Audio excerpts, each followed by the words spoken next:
and welcome to Leadership Table Talk, a show designed to help you develop and improve your executive leadership skills and talents. I'm your host, Dr. Mary Gillam, a retired Air Force colonel and former member of the Senior Executive Service Corps with the Department of Defense at the Pentagon. I'm also the owner of Premier Strategic Solutions, LLC, in Springfield, Virginia. In today's episode of Leadership Table Talk, I want to discuss excerpts from a fascinating book, Rise and Fall of Pastors in the 21st Century. The author of this book is Reverend Dr. Sharon Jones. She and her husband, Bishop Dr. Aaron Jones, are the pastors of the New Hope Church of God in Waldorf, Maryland. Dr. Sharon, welcome to the show. Thank you. So let's just begin by just telling the audience a little bit about your background. Well, my background is kind of vast, but I'll say I have over 30 years of human resource management and development, as well as secondary education, marketing and sales, Christian education, Christian leadership. Just a large, vast experience. That's wonderful. So, since we're going to be talking about your book, what made you decide to want to become an author?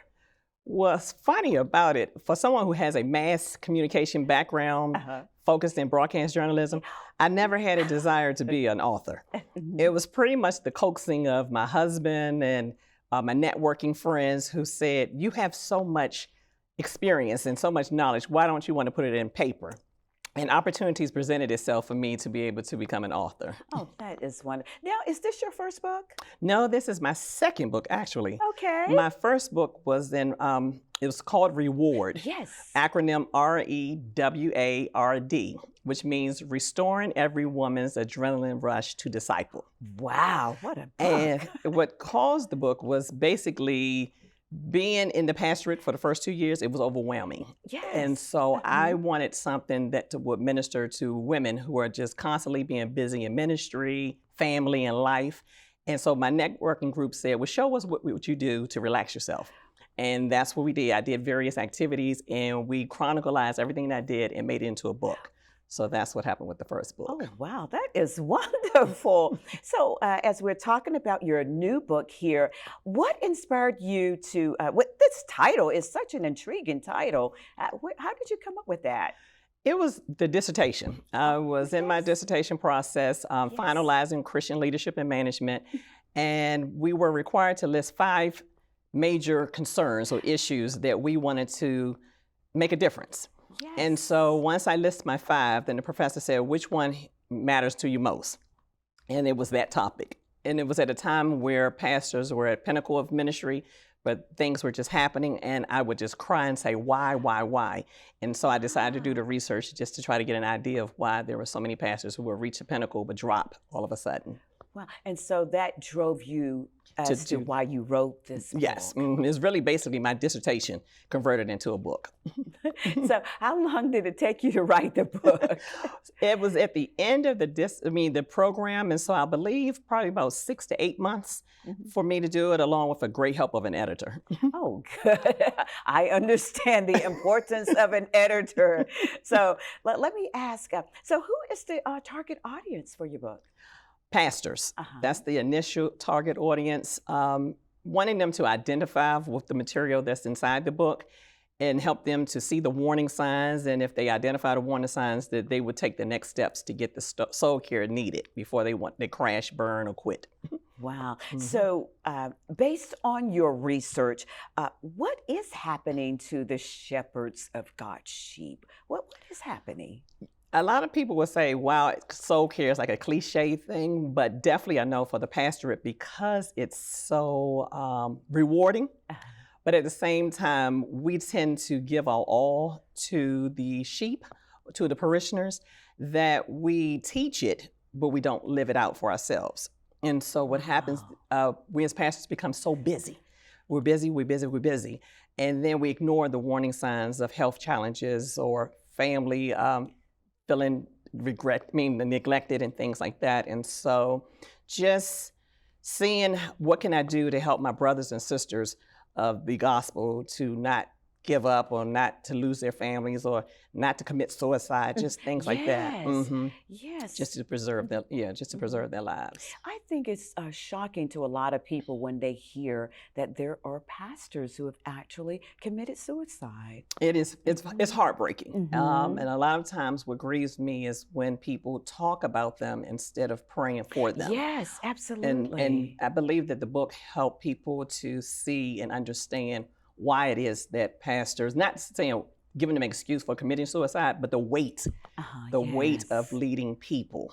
And a lot of times you want to be there for them, but sometimes we have to learn to step back. Right. Step back and just say, hey, I need some time for myself. I need to gather my thoughts. I need to just take a break, take a sabbatical. Right. Yes. And when a pastor takes a sabbatical, that doesn't mean that he's backslid. You know, he needs to take a break or she needs to take a break. Exactly. Yes, whether it be 6 months, 9 months, or even the whole 12 months. Yes. They're a better person after they have the sabbatical. I know. Last weekend, actually, I was speaking at a community business breakfast, and I told the people there, I said that there's two powerful words that sometimes you have to be able to say and say it with conviction. And those, that word is, there's 2 letters, but that word is the big no. Oh, yes. No, I don't mean any harm, but no, I can't do that right now. I just don't have time, and maybe we need to revisit this at a later date, but right now I need to be able to just tell you no. Yeah. Would you agree that that is something that even pastors need to be able to do? I strongly agree, especially when you're trying to decide whether you attend that business meeting or that church event. Yes. Versus your son or your daughter's activity. Yes. And good leadership, or ones who you put the people in place, they can comfortably leave the business meeting and these church events to their leaders and be there for their children and not miss all those high moments that you never get another opportunity to see. Yes. And so sometimes you have to say no to the church service and yes to my son or my daughter's events. Oh, that is wonderful. That is such a great tip, because I think a lot of times pastors forget, unfortunately, that ministry starts at home. Yes, it does. It starts at home. So can you talk a little bit about some of the changing views of pastors? From the research, I noticed that some would say that in theology school, you learn how to prepare for sermons. Yes. You learn how to understand scriptures, but they don't talk about having to deal with the counseling side. Sometimes if you have to do the counseling or spiritual advising, and how to be able to do it in the office and leave it in the office. And when you come home, be able to just release yourself. They don't teach that in theology school. Right. And a lot of times they don't teach when your family is involved in ministry as well. And so being able to separate, knowing when to separate from the church activities to enjoy family activities, and knowing when to cut off the conversations about having church talk versus family talk. And so those are the kind of things that a lot of them said were never discussed in theology school. Oh, wow. And so that's some of the things that I usually try to encourage, is knowing when to cut it off, when to know when is necessary to know when to take that break. That's wonderful, because the pastor, when you're looking to maintain the sanity not only of yourself but of your family, protecting your family. Protecting the family. I remember one well-known pastor, and he had said that he was ministering around the world, and unfortunately, things happen, but yet the Lord restored his marriage. But then he also said that there were things that he was no longer going to do, because he knew that things had gotten a little bit out of balance, and he wanted to make sure he took care of his home. Yes. And so I really praise the Lord for restoring his marriage and everything. So let me ask you this particular question: what in your research you would perceive to be the number one reasons why pastors are falling in the 21st century? The number one reason is feeling responsible. Yes. They feel like they're responsible for every parishioner that I guess God has placed into their ministry. And so most of the time, between the hospital visits, Sometimes you may have to be at the court cases with the members. Yes. Then at the same time, you have feedings at the church that you're doing outreach.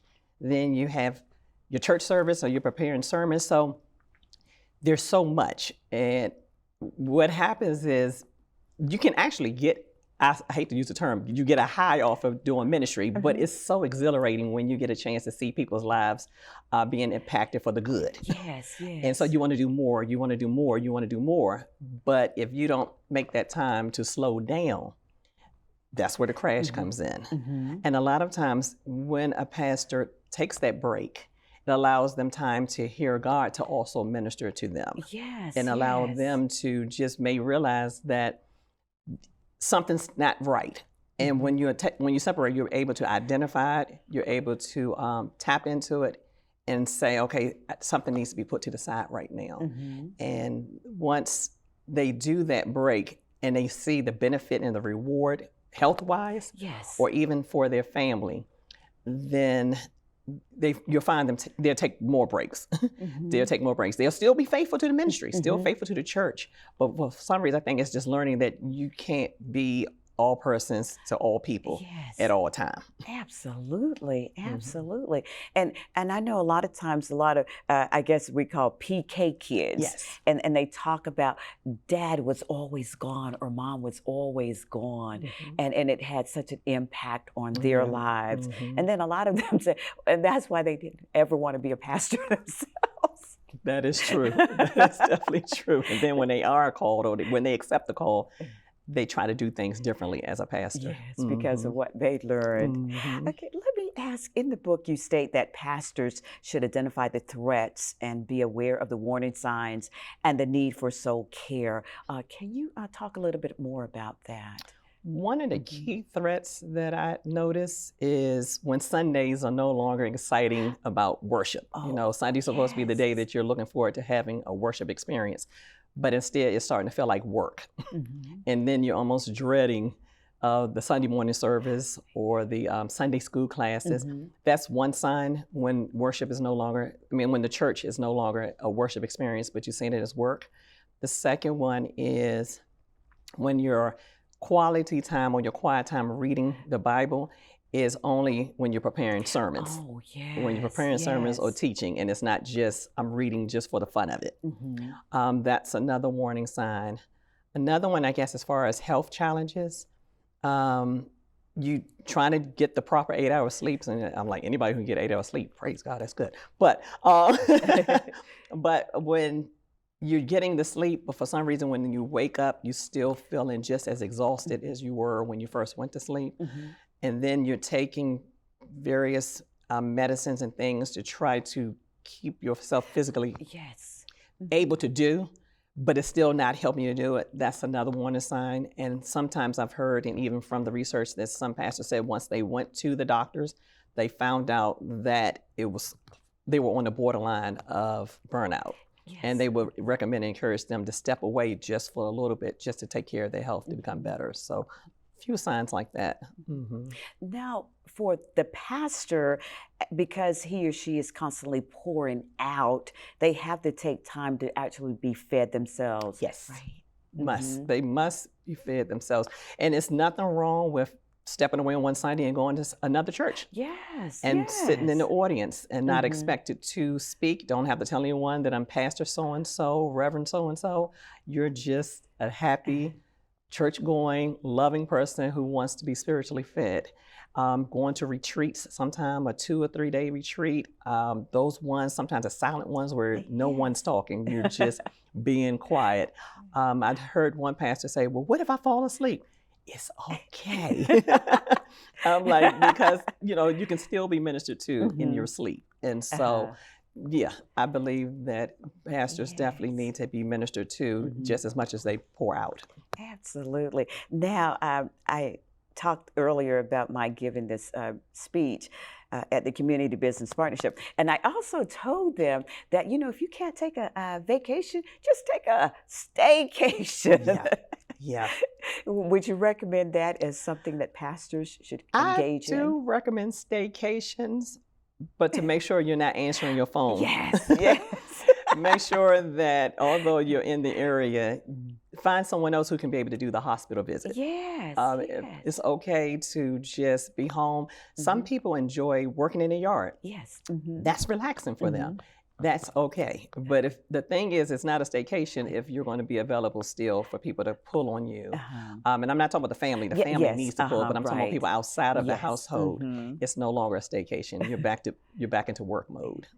So when it comes down to pastors and so forth, as they're organizing their church and then looking at the different areas that are required and potentially identifying, associate pastors to maybe carry this load over here, and so that it can help relieve some of the responsibilities off of the senior pastor? Yes. And a lot of times, some churches aren't able to financially pay for the help, but there are a lot of good people who volunteer services that can also help relieve the stress of the pastor.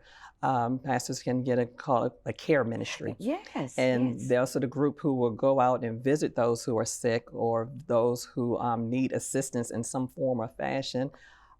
Getting someone who will handle outreaches, going to do some of the outreach work. A lot of things that the pastor does can be handed off to good volunteers until the church is able to financially afford to hire additional help. Administration, getting someone to handle the administrative work. I mean, it's good to have a good pastor who can handle administration, but it's also wonderful to have somebody else who can volunteer the service and be able to do it and keep the church functioning well.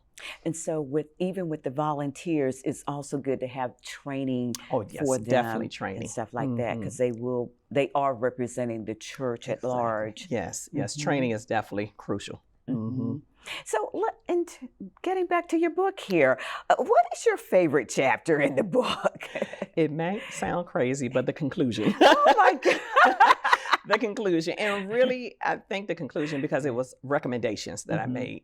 I realized in the research that there were some gaps that could not be filled. And I recommended, for instance, a lot of times when you talk about the pastor, they're always talking about the pastor's wife. Yes. But they didn't do the reverse, where it's a female pastor. And what does the male spouse go through? Yes. And I tried to find, I think I had contacted one, but he didn't want to do it.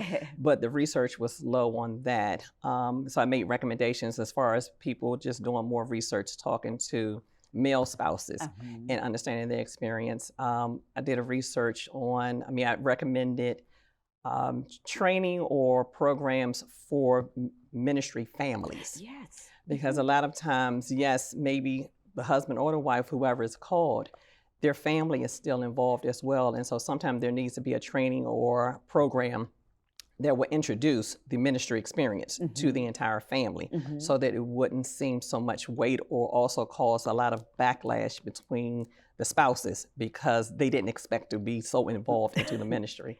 Yes. And then one of my other recommendations in the theology schools was certain classes on pastor and parishioner relationships. And when I say that, most of the time when I did my research, everything was about the pastor's response to parishioners leaving the church. But sometimes it may not even be about leaving. It can just be something about the relationship established has been broken.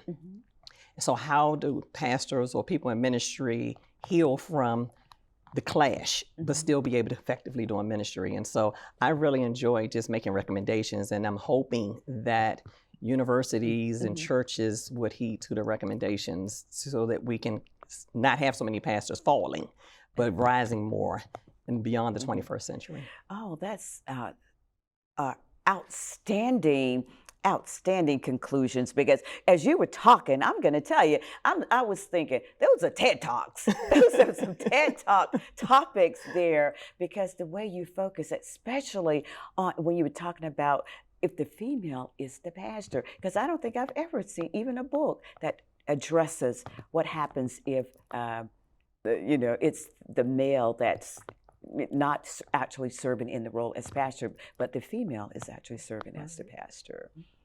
Yes, reframing that.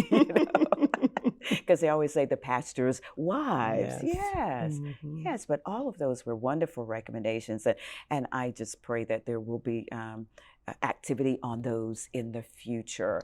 And another thing that I wanted to say too is that a lot of the things that you were discussing, it seems like there are like those soft skills that are needed in addition to not only learning about scripture and all those other things, but some of the students may have said that there were some soft skills that they may have been missing. Yes. One of the pastors, great orator, love it, but he doesn't like doing counseling. Yes. And so he stated that he hands off a lot of his counseling and things to some of his other ministers or associate pastors. Yes. And so, like you say, as far as soft skills, a lot of times you know your strong points and then you know your weaknesses. Yes. And so to be an effective pastor, it's wise to know when you need to hand it off to someone else. Oh, that is wonderful, because that gets into this next question here. Are some pastors guilty of trying to sometimes play Superman at the expense of their emotional well-being? Yes, not all, but not all, but some. Some, and like you said, that Superman or Superwoman thing is just trying to be all things to all people at all times, and it's not possible. That was not God's intent. And so, his intent was for pastors to feed, lead, and guide, but it wasn't at the expense of their health or their families. Yes. Now let me ask, getting back to your corporate experience, you've worked many years in human resources, and you've been able to incorporate that experience inside of your book. And can you just talk about how you were able to just integrate the two there? In the chapter 1, I said that God was the original human resource person. He's the one who had the vision, the idea, and he knew how to incorporate the assignments of the shepherd in taking care of the sheep. Yes. And he knew the necessary trainings. I mean, when you look throughout scriptures and in different ways, how he prepared David, even for being out in the field, but before it was time for him to take care of a whole group of people. And so he knows exactly the right person to take care of his people. Yes. And he used those gifts, whether it's not necessarily, sometimes there are pastors who not even had theology experience. They didn't go into the ministry, things like that, but they have a heart for people. Yes. And so between their heart for people and their love for scriptures, it's just allowed them to be able to do it. And so as a human resource person, you want to make that right fit.